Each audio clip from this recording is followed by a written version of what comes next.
It was an unusually quiet afternoon. Sunlight streamed into the living room through half-drawn curtains, casting golden rectangles on the floor. The air was still, peaceful. My baby Lily was giggling softly on the floor, surrounded by her plush toys, a floppy bunny, a ragged giraffe, and a new striped thing I didn't recognize at first. I had just stepped into the kitchen for a minute to grab a bottle, and when I came back, I saw her hugging it tightly. At first glance, it looked like one of her rubbery stuffed animals, maybe something from her cousin's birthday gift bundle. It was long, with a glossy texture and a mix of green and brown hues. She cooed and babbled happily, wrapping her tiny fingers around it. I smiled at her innocent joy.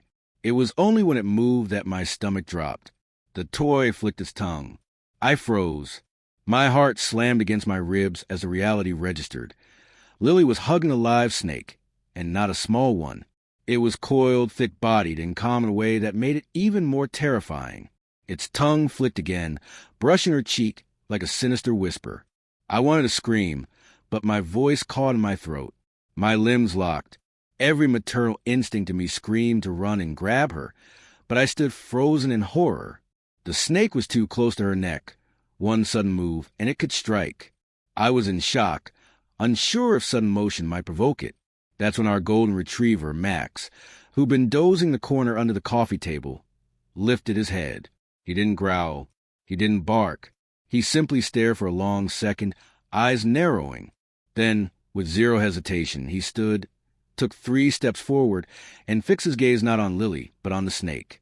And in that silent, terrible standoff, baby snake dog, something ancient stirred in him.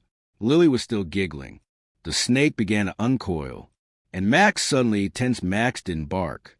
He didn't growl. His body language changed in a way I had never seen before, calm, but coiled with tension, like a soldier waiting for the exact right moment to strike.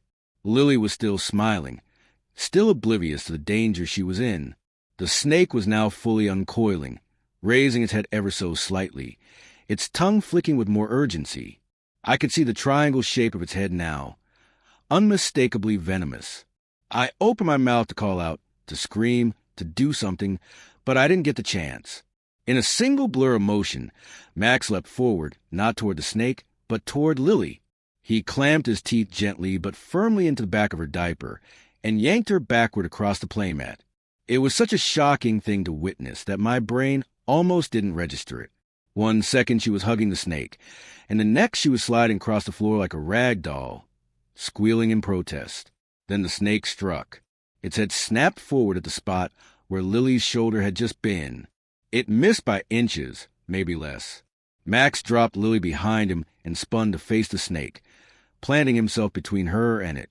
This time, he did growl, low, deep primal, a sound I'd never heard come out of him before. The snake rose up higher, its body tense and swaying. Max didn't move. He just stared it down.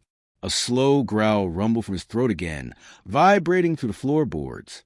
The snake hesitated. I finally found my voice and screamed. My husband came running from upstairs, panic in his face turning to horror as he saw what was happening.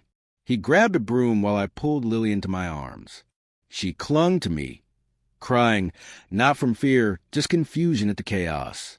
Max stood his ground until my husband managed to use a broom to nudge the snake into a laundry basket and slam it shut. Only after the snake was secured did Max relax. He turned his head toward us, eyes calm now, as if to say, it's over. But none of us would ever be the same animal control arrived 20 minutes later, though it felt like hours. The officer took one look at the snake inside the laundry basket and immediately stiffened. This could have ended very differently, he said, slipping on thick gloves. It's an Indian Russell's viper. One bite and a child that small wouldn't have stood a chance. The weight of those words sank in slowly, painfully. I looked down at Lily, who was now asleep in my arms, her thumb in her mouth, completely unaware of how close she had come to death. I looked at Max, silent, still watchful, and I began to cry. We spent the rest of the day in a haze. My husband installed baby gates, sealed the windows, checked the entire house. Every shadow looked like a threat now. But the one thing that stood unchanged was Max. quietly pacing the hallway, his eyes flicking to Lily's door like he was still on duty.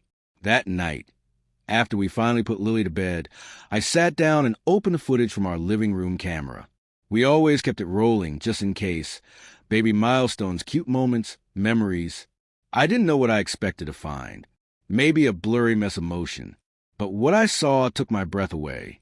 There it was, clear as day. Lily hugging the snake. Max slowly rising. His stillness. His calculation. The gentle grip on her diaper. The instant reflex as the snake struck. And his motionless stance between the predator and his girl. It didn't look like luck. It didn't even look like instinct. It looked like love. That night, we gave Max a full meal of roasted chicken, his favorite. He didn't gobble it like usual. He sat beside us at the table, watching Lily sleep in the baby monitor. The next day, I posted the footage online, not for attention, but because I needed people to understand what he did. The video went viral. Headlines called him a hero. Strangers offered to send gifts. But nothing compared to the quiet moment when Lily toddled up to Max, patted his head, and whispered, "Good boy." From that day on, we never called him a pet again. He was her guardian, and he always would be true. Protectors don't need words. They act when it matters most. Sometimes, the silent loyalty of an animal can surpass even human instincts. Love doesn't always come in grand gestures. Sometimes, it comes in a single, selfless moment that saves a life. That was the moment everything turned.